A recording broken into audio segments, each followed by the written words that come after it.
On suit l'évolution des produits depuis bien 30 ans maintenant. Étant numéro 1 mondial de la 3D, nos clients sont des industriels, ils font des produits. Ces produits, il y a quelques temps, étaient des produits mécaniques. Ensuite, ils étaient mécatroniques, électroniques, avec du système embarqué. Et pour faire la transition avec ce matin, évidemment, les produits peuvent être connectés. Et ça crée de nouvelles opportunités pour nos clients. Donc on suit évidemment et on anticipe tout ça avec attention pour leur fournir les logiciels qui vont leur permettre de numériser ce process, c'est-à-dire numériser la forme du produit, mais aussi numériser le logiciel qui sera embarqué dans les chipsets pour pouvoir le faire tourner. Et donc ces produits, il faut les fabriquer. Et puis, vous avez tous entendu parler d'impression 3D, l'impression 3D étant un moyen de fabrication. Et je vais essayer, durant ces 10 minutes, de vous donner les points de vue d'un industriel sur ces sujets. Essayer de réexpliquer les technologies et les conséquences, et surtout vous donner quelques perspectives. Donc déjà, souvent, on vous dit l'impression 3D, c'est une révolution, ça va bouleverser le monde. Vous allez tous pouvoir acheter une imprimante 3D chez vous et fabriquer des choses. Ce qui n'est pas forcément le cas. Les médias exagèrent toujours et il risque d'y avoir un petit peu de déceptif. Parce que le particulier n'est pas forcément un designer et pour imprimer, il faut designer. Ce n'est pas une révolution technologique. Dans l'industrie, on connaît ça depuis 30 ans. Nos clients industriels utilisent l'impression 3D, ce qu'on appelle aussi le prototypage rapide, pour concevoir des pièces et les fabriquer afin de valider un prototype avant de lancer des décisions de fabrication, que ce soit de l'injection plastique ou du moulage, de la presse, etc. Donc vous voyez en fait quelques exemples. La vraie différence, c'est que quand on est dans ce genre d'usage, la pièce n'est pas très belle. L'objectif, c'est de valider une forme. Donc ce sont des résines plutôt moches, qui n'ont pas de caractéristiques esthétiques. Et puis ce sont des machines plutôt chères. Donc les bureaux d'études peuvent acheter ces machines qui valent dans les 200 000 € ou travaillent avec des partenaires de services. Donc ça existe depuis longtemps. Donc technologiquement, il n'y a pas énormément de révolution et nos logiciels programment ces machines depuis très longtemps. Donc on sait les exploiter. Si je fais un parallèle d'un point de vue macro, vous avez eu la révolution du personal computing, ce qui a permis de démocratiser l'ordinateur. Avant, vous aviez des mainframes, puis des professional computers, et maintenant, on a tous un méga ordinateur dans notre poche, qui est un smartphone. Et donc, on peut faire un parallèle avec la fabrication, c'est-à-dire que maintenant, effectivement, vous pouvez acheter une imprimante 3D pour 1 000 € et faire une pièce en plastique. Ça, c'est faisable. Et donc, effectivement, quelque part, la révolution, elle est là. Elle est dans la révolution des usages et la révolution des audiences. C'est-à-dire que vous n'êtes plus obligé d'être une grosse entreprise avec un bureau d'études et des ingénieurs pour pouvoir utiliser ces machines. Vous allez effectivement pouvoir l'utiliser chez vous. Maintenant, pour imprimer, il faut designer. Donc vous voyez cette petite moto en maquette à droite. Pour n'importe quelle impression, il faut avoir l'objet 3D. Ça tombe bien, on est là depuis longtemps, on maîtrise ces technologies. Et on essaye de les maintenir leaders d'un point de vue mondial, étant challengés par une concurrence internationale. Et on suit évidemment les nouveaux usages, les nouvelles possibilités de fabrication, et donc on les exploite du mieux possible. Mais avant tout, je vais vous montrer un petit peu ce que design veut dire. Pour concevoir une pièce en 3D, comme je l'ai dit, c'est pas forcément évident. Madame ou monsieur tout le monde n'y arrivera pas forcément, parce que ça nécessite un minimum de compétences de design. Quand je dis compétences de design, c'est penser usage, utilité du produit, fonction, pas uniquement esthétique. Mais c'est surtout penser fabrication. Parce que même avec une machine à 1 000 € qui va vous faire une pièce plastique, vous avez des contraintes de fabrication. Le plastique va chauffer, il va rétrécir. En fonction des machines, un même modèle 3D ne va pas donner le même résultat d'un point de vue matérialisation de l'objet. Et donc, il faut en être conscient. Ici, vous avez une vidéo qui vous illustre très rapidement différentes phases de process de design. Donc, vous avez vu qu'on peut sketcher directement en 3D des formes pour ensuite matérialiser toutes ces formes avec des formes non seulement esthétiques, mais fabricables, donc exactes. Donc, nous, on est dans la modélisation de formes 3D qui vont permettre de la fabrication. Donc, on est dans la représentation conforme et exacte de l'objet. Et tout ce que vous voyez ici sont des images numériques.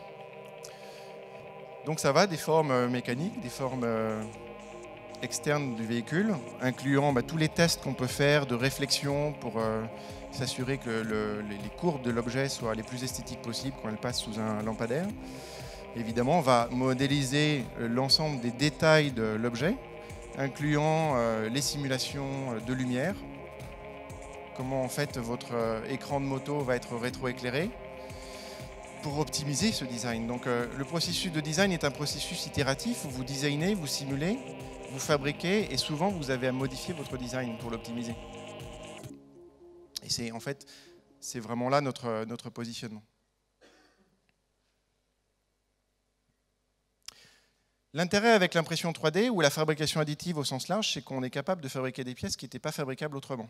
Vous voyez ces petits exemples, ces pièces ont été imprimées en une fois, sans assemblage, ce qui va vous permettre de réaliser des formes ou des structures qui sont innovantes d'un point de vue design. Et ça, il y a une démarche d'évangélisation, même auprès de designers professionnels, pour les éduquer par rapport à ça. Nos filières éducatives ont formé pour les processus d'injection plastique, pour les filières de mécanique, tôlerie, etc. Et là, il y a une vraie démarche et de vraies opportunités. Du coup, ça va permettre de concevoir des formes organiques qui sont inspirées de la nature. Et donc, aller dans des designs bien différents de ce qu'on peut connaître jusqu'à présent. Donc, vous voyez en fait une bague ou une lampe en forme d'escargot ou même un amplificateur naturel de son inspiré de champignons. Ces formes ne seraient pas fabricables avec des procédés traditionnels. Plus, les industriels utilisent de plus en plus ce qu'on appelle le design par la contrainte. C'est-à-dire que mon objet doit répondre à un certain nombre de contraintes et automatiquement, informatiquement, on va calculer pour lui la forme. Par exemple, à droite, le petit cheval, il doit tenir sur ses deux pattes arrière. Donc, informatiquement, on va répartir les masses et le centre de gravité pour qu'il puisse tenir. Au centre, vous avez des images d'une société qui est dans le bâtiment qui s'appelle Arup, qui historiquement faisait ces pièces, vous voyez, en mécano-soudé, en haut, et arrive à la conclusion qu'il peut maintenant faire des pièces organiques. Il aura les mêmes résistances de structure, mais il aura allégé sa pièce de manière assez considérable. Vous avez des exemples de notre client Thales, où vous voyez en fait des formes au centre qui ont été calculées et qui, in fine, donnent un résultat qu'un designer n'aurait pas pensé au départ.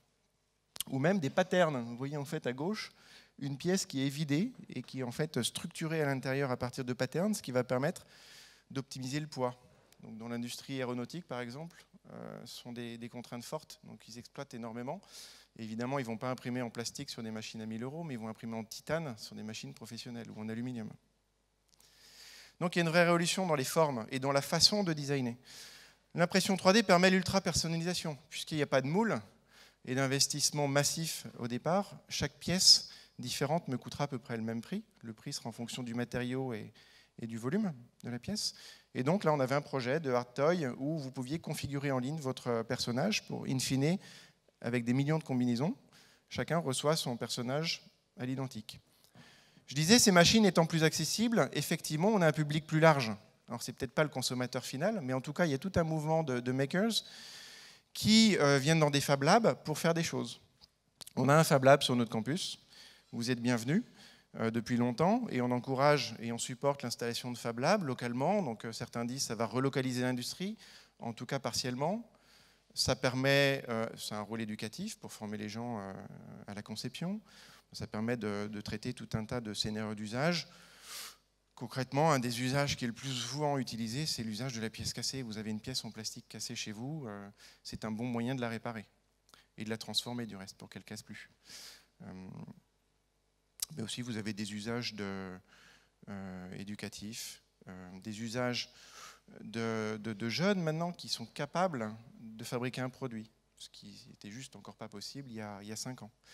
Donc ce Fab Lab est associé à un réseau social, ce qui permet l'intelligence collective, l'entraide, le support et repérer les talents. C'est super important. Donc en fait, on a un réseau social entreprise à l'échelle mondiale où l'ensemble de nos clients et designers sont, et on crée des communautés d'intérêt, dont une dédiée au Fab Lab et à l'impression 3D.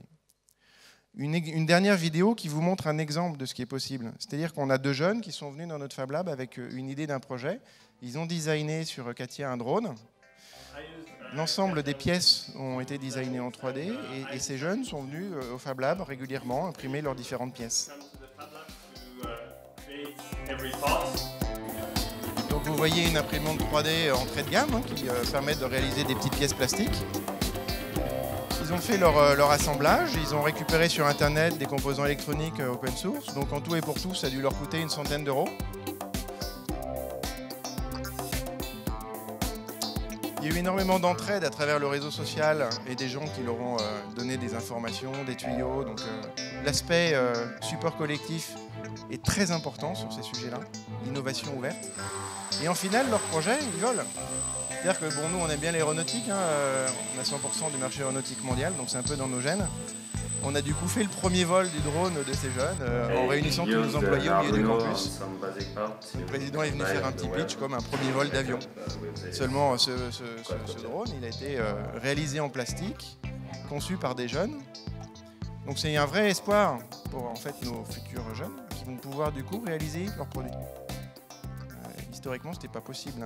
Faire un drone comme ça, c'est-à-dire investir dans des moules pour une filière plastique, probablement trouver des sous-traitants en Chine qui vont vous demander un engagement de volume, c'était juste pas possible. Aucune banque aurait suivi leur projet. Ben là, effectivement, pour quelques dizaines ou centaines d'euros, ils peuvent le faire.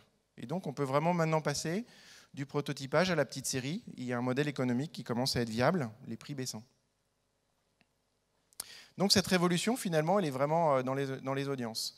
Elle est aussi dans la façon de concevoir le produit. Ce qu'on pense, c'est que s'il y a un domaine qui va être révolutionné avec l'impression 3D, c'est vraiment le domaine de l'artisanat. Les artisans, au début du siècle, ont été mis de côté avec les révolutions industrielles. Vous étiez artisan, vous ne pouvez pas maîtriser le fer ni le plastique. Donc du coup, on travaille le cuir, le rotin, le bois, des matériaux qui sont travaillables avec la main. Ils vont devoir du coup se numériser, parce que de fait, ils ne concevaient pas leurs objets en 3D. Et de grandes opportunités pour eux finalement de concevoir leurs produits différemment avec des services en ligne. Là vous avez un exemple de chausseur avec lequel on a travaillé, du reste le projet est en exposition à Futur en Scène au CNAM actuellement jusqu'à dimanche, où vous scannez les pieds de la femme, on récupère le scan des pieds et on est capable derrière de générer automatiquement en 3D la forme de la chaussure à partir des dimensions du pied. Avec un configurateur en ligne, la femme va pouvoir choisir les différents talons, les différentes lanières, la couleur du cuir. En finale, le print sera fait, la structure de la chaussure. Et comme c'est un métier d'artisanat toujours, et la valeur est toujours là, l'artisan va faire les finitions sur le 3D print avec le cuir et les talonnettes. Un deuxième exemple, et j'en terminerai là, d'un bijou que vous pouvez faire en ligne, ça s'appelle love.by.me, où on a travaillé avec un designer pour vous permettre en ligne de créer votre propre bijou à partir de vos prénoms.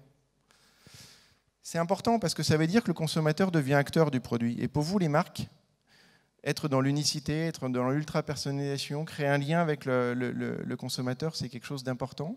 Et je l'ai pris un exemple sur le bijou, mais ça aurait pu être sur tout un tas de types d'objets où vous pouvez libérer des contraintes de design et les mettre à disposition du consommateur final de manière très simple.